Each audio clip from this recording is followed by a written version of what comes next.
Coucou tout le monde. Alors aujourd'hui on se retrouve, vous avez vu le titre, mes 10 tarots préférés. Alors j'ai marqué mes 10 tarots parce que ça sonnait bien, mais en fin de compte je vais vous en montrer 11 parce que j'ai pas su les partager. J'ai des chouchous et j'arrive pas à les sortir. Donc je vais vous remontrer. Alors je vous les montre dans l'ordre qui viennent, mais pas forcément dans l'ordre préférence ou de celui que je préfère le plus. Je vous montre ceux que j'aime bien vraiment, avec qui je travaille le plus souvent. Donc le Mermaid Tarot, vous l'avez vu dans la dernière vidéo, parce que c'est un tarot avec lequel je travaille en ce moment. Donc je ne vous remonte pas les cartes, puisque si vous avez vu la vidéo précédente, je vous en ai déjà montré quelques-unes. Puis bon, j'ai dû faire une review, donc si vous cherchez sur la chaîne. Donc Mermaid Tarot fait partie de ceux que j'aime bien, franchement, que j'aime beaucoup. Ensuite, on va trouver un tarot qui n'est pas très récent non plus. C'est le tarot de la bienveillance de Colette Baron-Red. Au niveau des illustrations, c'était au Ada Édition. Les illustrations, je ne sais pas si qui est-ce qui les avait fait. C'est peut-être indiqué dans le livret, mais bon, là je ne l'ai pas comme ça sous la main. Le dos des cartes, un peu style rétro, ancien, mais joli. Et j'aime beaucoup ce jeu parce qu'il a un petit peu un côté féerique, je dirais. Et il y a des illustrations, voilà. Celui-là aussi, j'aurais pu le mettre dans l'été aussi, parce qu'il y a des sirènes. Mais il n'y a pas que ça, donc il y a des cartes plus sombres. C'est pas tout l'ensemble du jeu n'est pas lumineux. On a les cartes d'eau qui sont très lumineuses, les cartes de feu. Mais bon, c'est vrai que après les images sont très belles. Moi, je trouve que les images sont très belles. Par contre, il est vrai que quand on commence à apprendre le tarot, c'est peut-être pas un jeu que je vous conseillerais parce qu'il n'est pas évident. Les as sont très belles. C'est très beau les as. Regardez les as comme c'est joli. Puis la façon que les cartes ont été travaillées, moi j'aime beaucoup. J'aime beaucoup ce jeu. Alors, c'est vrai que je ne fais pas souvent les tirages avec, parce que j'ai tellement peur d'abîmer les cartes. Là, c'est vraiment... Je tire une carte comme ça, des fois, pour avoir une énergie. Regardez le deux dos. Avec ses... Ouais, il est vraiment très, très beau, ce jeu. J'aime beaucoup. Et ça, c'est un jeu que j'aurais beaucoup de mal à me séparer, même si je ne m'en sers pas souvent. Parce que je trouve qu'il est poétique, voilà, c'est ça, c'est ce que je cherche, c'est le mot que je cherchais en fin de compte, c'est un jeu qui est poétique. Mais voilà, c'est pas un jeu qui est fait vraiment pour les débutants, parce que il suit pas le rider, vraiment le rider, vous voyez, il y a beaucoup de personnages, et ça représente pas forcément le rider classique, quoi, la force. Magicien, ça c'est là j'ai souvent vu parce que j'aime beaucoup cette interprétation. Donc voilà, ça fait partie, il fait partie de mes chouchous plus, je dirais. Donc le tarot de la bienveillance. Ensuite, on va parler d'un tarot classique. Voilà, le Golden Universal Tarot. Alors celui-là, bon, tout le monde doit le connaître. Donc vous voyez que au vu de la boîte, il a du vécu. Et c'est vrai que c'est un jeu, alors je pense que c'est les dorures qui m'ont plu. Et là c'est vraiment le rider classique. Hein, donc on est dans le rider classique, mais avec des dorures. Et j'aime beaucoup ces dorures. Je le trouve beau ce tarot.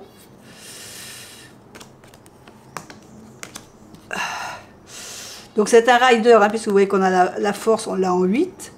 Mais j'aime beaucoup les illustrations de ces tarots comme ça. Voilà.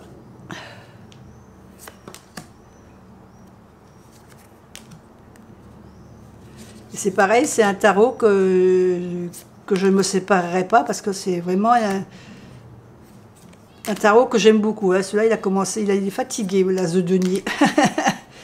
C'est vrai qu'à force d'en servir, il y a quelques dorures qui s'en vont, mais bon, c'est le jeu, hein, un tarot, ça s'use. Voilà. Je ne suis pas du genre à garder des tarots si je ne m'en sers pas.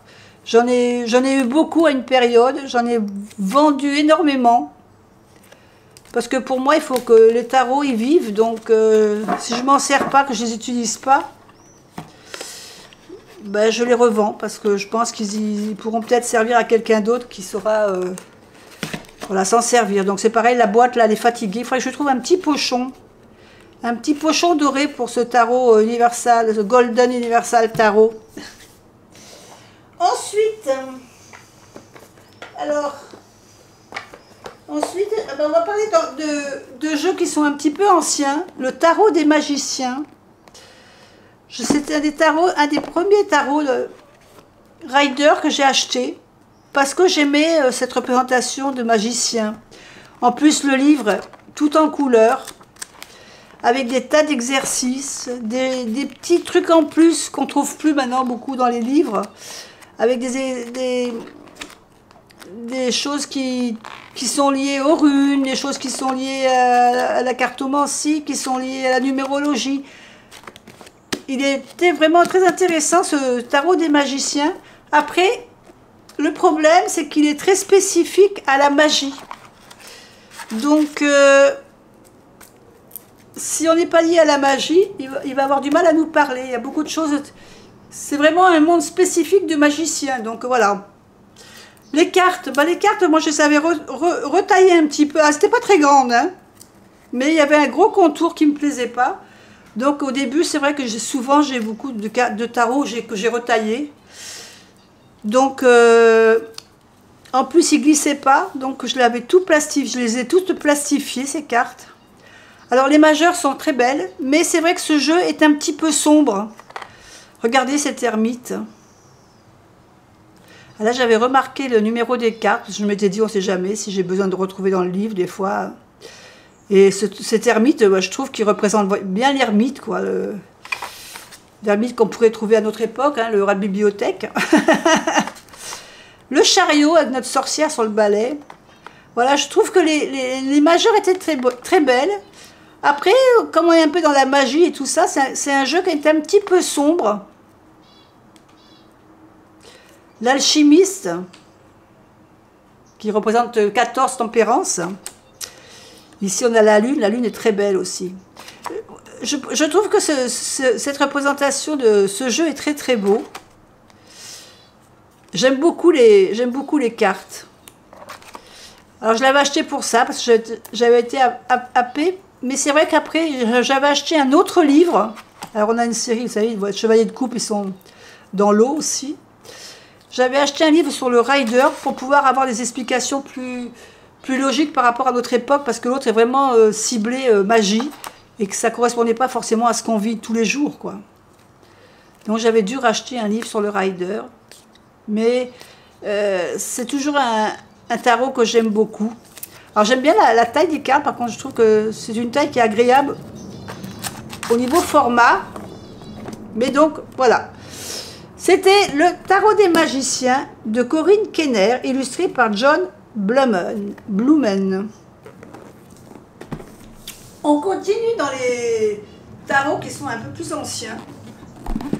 Le tarot du royaume caché. Alors il fait toujours partie de ceux que j'aime beaucoup, hein, de Julia Jeffrey et de Barbara Marmour.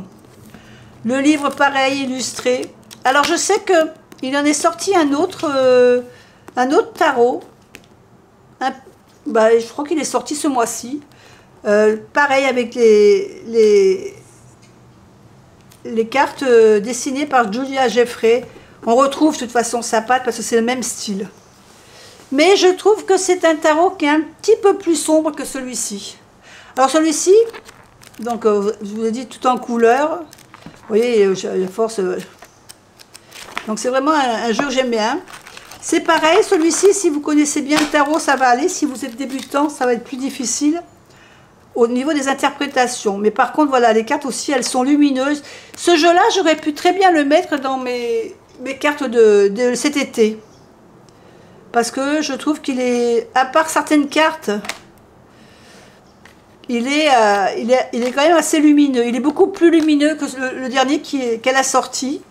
Enfin, c'est mon avis, hein.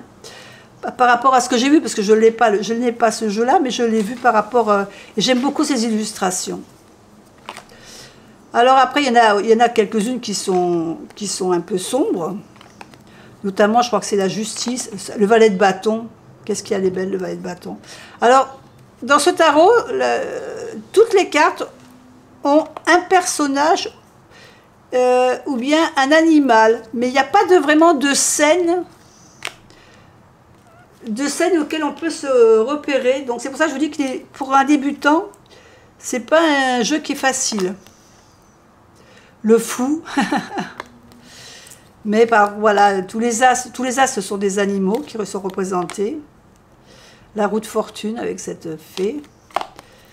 Mais voilà, je trouve que voilà, je trouve très beau ce jeu. Et franchement, j'aurais peut-être pu le mettre en période estivale aussi, celui-là. Mais c'est vrai que je le garde plutôt... c'est plutôt un jeu que je sors, en fin de compte, en septembre, ça. Parce qu'il y a des couleurs. Ah oui, le 10 d'épée, celle-là, elle est un peu sombre. Et je trouve que le jeu qu'elle a sorti, là, un peu dans cette énergie de ce style de carte, voilà, plus sombre. D'ailleurs, il y a un roi qui est dans ce jeu-là. Je crois qu'elle l'a ressorti dans l'autre jeu aussi, de mémoire. Donc, c'était le tarot du royaume caché.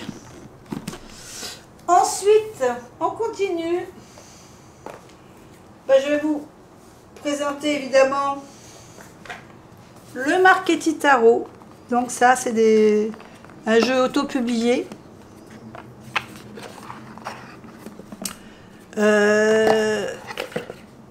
Donc pareil, hein, design, c'est Ciro Marchetti qui a fait ce jeu avec toutes les tranches.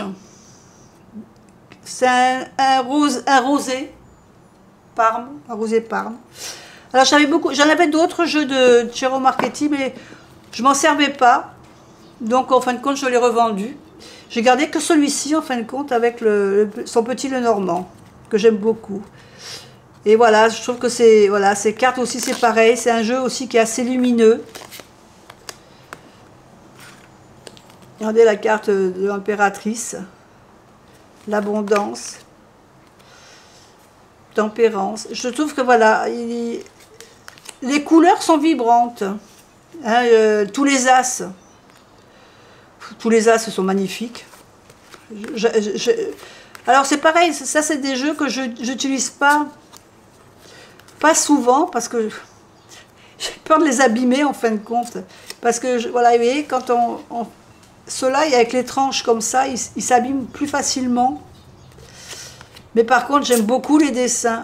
Le magicien, que je trouve jolie cette carte. Enfin, alors, de temps en temps, je me fais un tirage avec celui-là, mais voilà, j'ai toujours peur de les abîmer parce que c'est des jeux qui sont quand même assez coûteux à l'achat, hein, parce que c'est vrai que quand on achète un jeu auto-publié, c'est pas le même prix qu'un mass market. Mais bon, voilà, c'est trop beau, quoi. Donc celui-là fait partie, pareil, des chouchous que je n'ai pas réussi. Même si je m'en sers pas souvent, je m'en sers de temps en temps, suivant la période, l'envie, l'humeur. Mais je m'en sers pour moi, par contre, c'est pas des jeux que je vais utiliser pour tirer les cartes à quelqu'un d'autre. Idem pour celui-ci, le Slavic Legend. Alors celui-ci, parce que j'avais son autre jeu qui était sorti. J'avais acheté en brillant, j'avais acheté celui-ci en mat. Puis en fin de compte, après, j'ai regretté. Je me suis dit que j'aurais dû l'acheter en brillant parce que je trouve que les couleurs ressortent moins. Par contre, les dessins, ils sont trop beaux.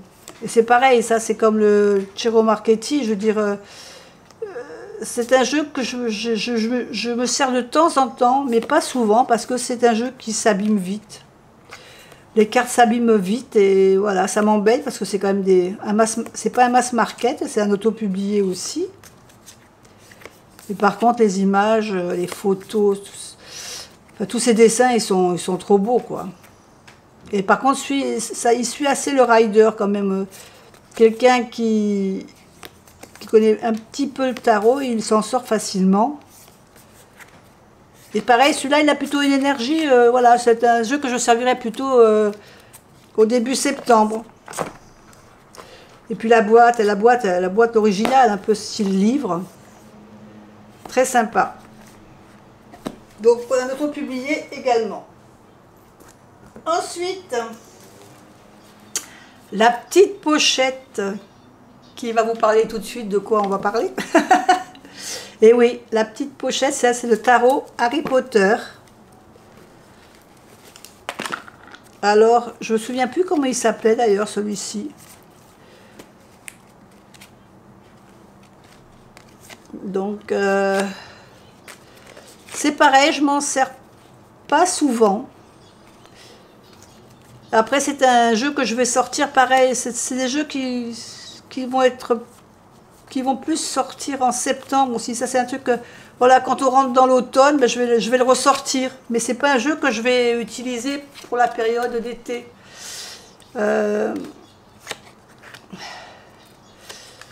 Donc, voilà, j'aimais bien avoir... J'en ai un autre d'Harry Potter. Le premier qui était sorti à l'époque.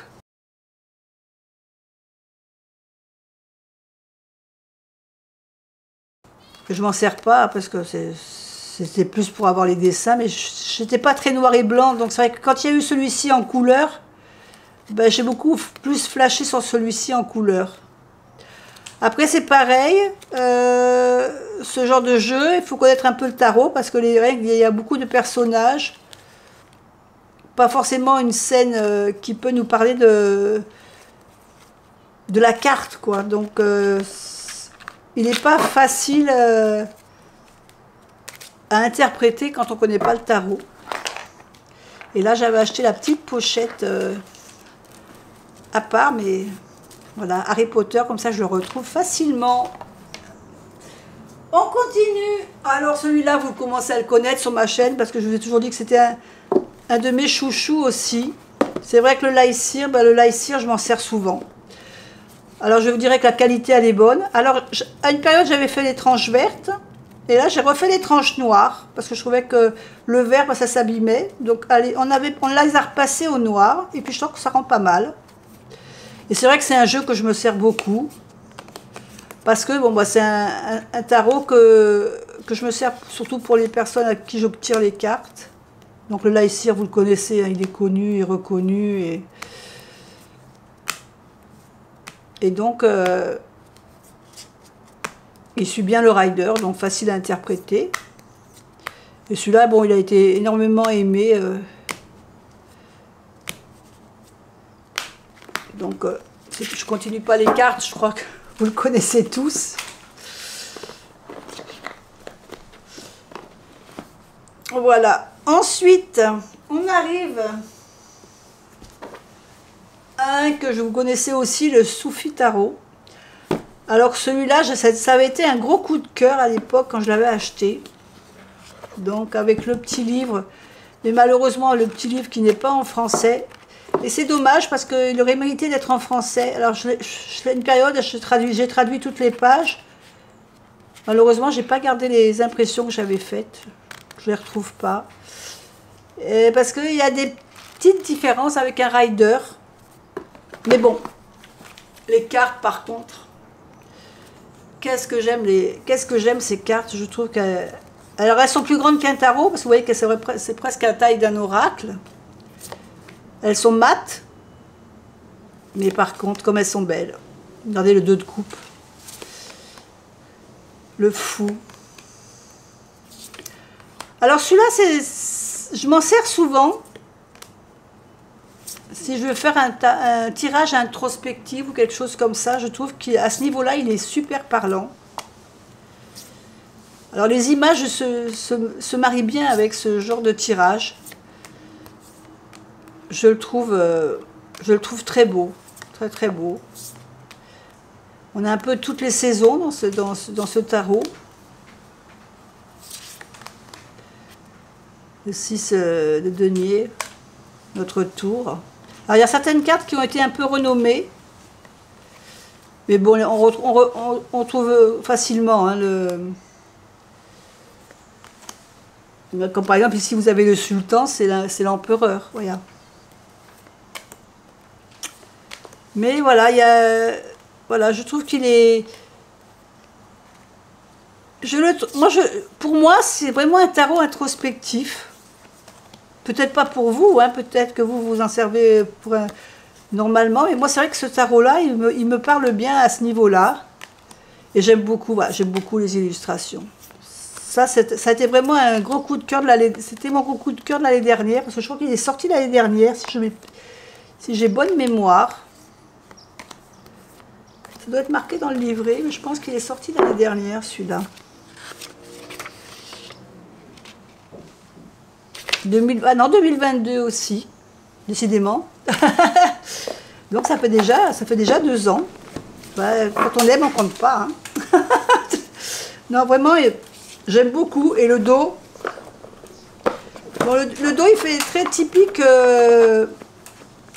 un peu style... ouais, en plus, je crois que c'est de Ayeda Hussan, donc c'est un peu marocain ou quelque chose comme ça. Je sais pas, de toute façon, c'est pas marqué en français, donc je pourrais pas vous dire grand chose. Voilà, et puis on arrive au dernier. Au dernier qui a été mon chouchou, le dernier chouchou que j'ai acheté de tarot. Le tarot de Karine. Le tarot de la connexion mystique.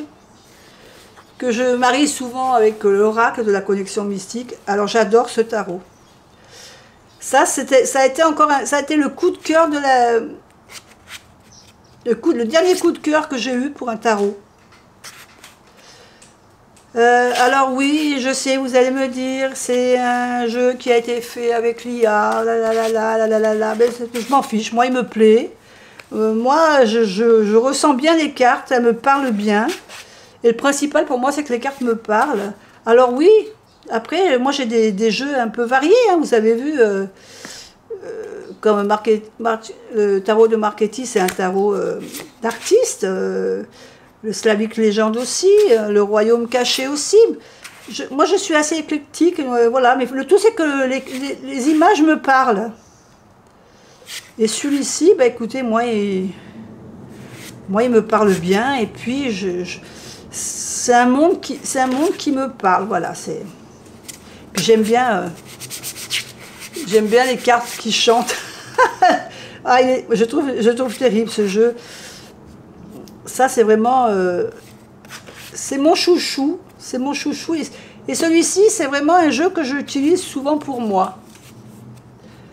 Je crois pas... Je n'ai pas dû me servir souvent pour quelqu'un d'autre. Je l'ai vraiment gardé pour moi, celui-ci. Voilà, donc je ne vais pas continuer à vous montrer toutes les cartes, parce que si vous voulez le voir, il y a la review sur la chaîne. Donc voilà, je vous ai présenté, donc pas 10 mais 11. J'ai un petit peu triché. Mais donc c'est pareil, ça c'est un auto-publié aussi. De notre Karine Jusby. Et je l'adore. Ce jeu, franchement, c'est mon dernier chouchou. Voilà, je vous ai montré mes tarots préférés. Je ferai un hashtag au cas où quelqu'un ou d'autre voudrait se lancer et présenter aussi ses tarots. Je vous laisse à tous ceux qui ont une chaîne la possibilité de faire de même. En attendant, je vous fais des bisous et puis je vous dis bonnes vacances. Bye bye.